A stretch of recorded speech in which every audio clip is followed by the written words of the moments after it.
Well, I can't help internet connections. So, Where did we drop off? We dropped off when you were talking about, instead of trying to see the overarching part, to take it in steps and understand that the it's process, the that process. God is really wanting to do something in the process all along the way. When we look at, let's use the examples that I brought before. Let's look at Ruth and the life of Ruth. It took her a while. It took them days to decide what to do, I'm sure. And then there were days, if not weeks, that it took them to journey back to Naomi's hometown. And then from there, from journeying to the hometown, where were they going to stay? I mean, all of these things take time, and we can read her whole life story in probably 30 minutes. But that is days and weeks, possibly even years. We know that there were different seasons that she was reaping from. So we know that there were probably months involved in her life where day after day she was being faithful and going to work. Well, you've been listening to Matters of the Heart radio show, and today we're talking about trusting God. It's time to take that leap of faith, to quit staring at the water, quit looking in fear at what is ahead, and taking that leap and going for it and trusting God in the process.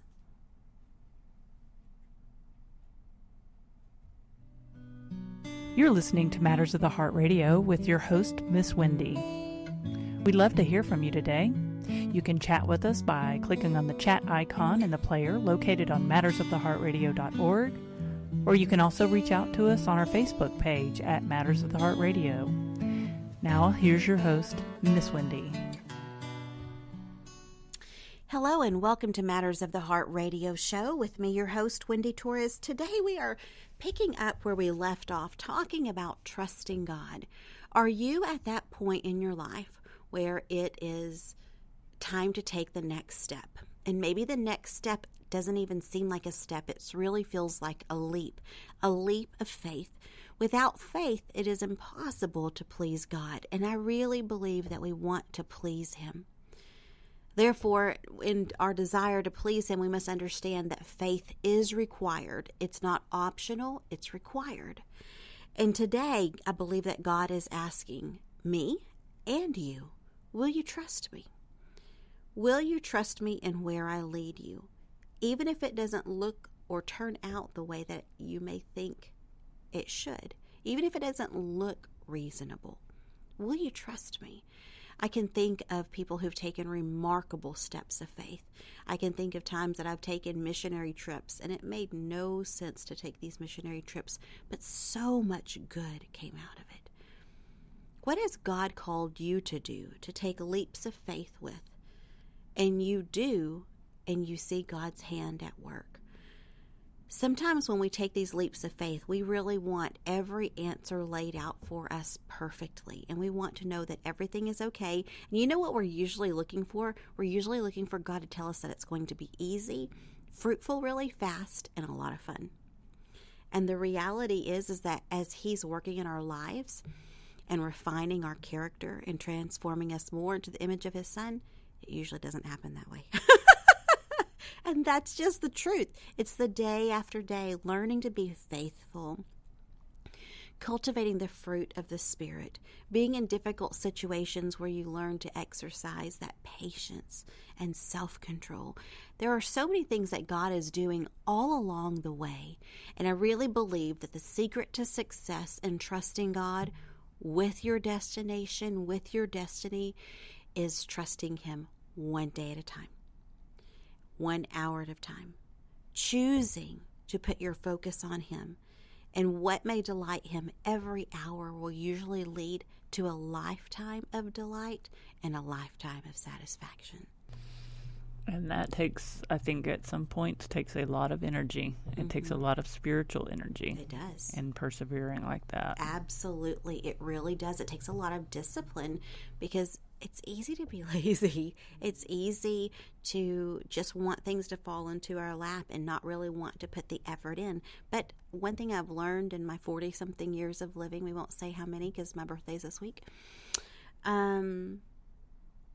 is that God partners with us, and it's not so much about him, waving a magic wand and poof, things happen. It's usually the partnership of the day-by-day communion, day with each other, the day-by-day choices, the day-by-day commitment of love with him, that the plan unfolds and the love gets even sweeter. And I often equate that with the toiling in the vineyard of the Lord, which is something I feel like I've often received in prayer, is working in the vineyard of the Lord. Mm-hmm. And I think in toiling the soil, if you will, metaphorically, mm-hmm. or in planting the seeds, or in reaping, I don't think that it's often, like you said, it's not often that glamorous. And I think that when you get mired in the minutes of the day or the hours of the day, and you feel like I'm praying and praying and praying and praying, and I just don't feel like I'm hearing from God, or I don't feel like he's moving in my life. So here I am in this situation, and I haven't gotten to that faith, that leap, where that leap is being asked of me yet, and not to become discouraged, because it's not, I don't think it's very glamorous all the time to do that kind of work, but the harvest that's reaped is immeasurable, because it's usually probably spiritual and eternal. Sure. And you are making me think of Joseph and all of those days and weeks and months and years of being in prison. That is a long time. And did he absolutely know what God was doing? Scripture doesn't tell us that. It doesn't let us know what he was doing from day to day, but we know that he was doing day-to-day tasks because he was put in charge so many times wherever he was. So we know that he was still working, but it was the menial day-to-day tasks. And then, boom, here it comes. You are now second in command, and now I need you to get ready. All of those things that you were doing in the day by day, the time that you were spending with the Lord, the time, Lord, where we from him, where we continue to allow ourselves to be examined by him in the light of his love, and where we pour our love out on him.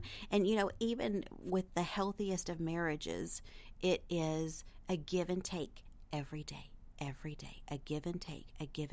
And that is true for where we're concerned in our walk of faith with God and carrying out what he's asking us to do.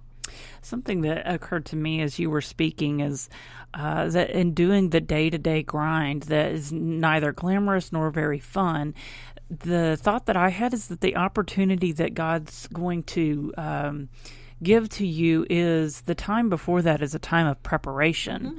and that without having this preparation spiritually and temporally, that you may not be able to make the most of the opportunity when it was given to you. Ready. Absolutely. You will not be ready. I've thought about that so many times in my own life. I can think of when my children were a lot younger, and every day I would be studying and reading my Bible and memorizing scripture.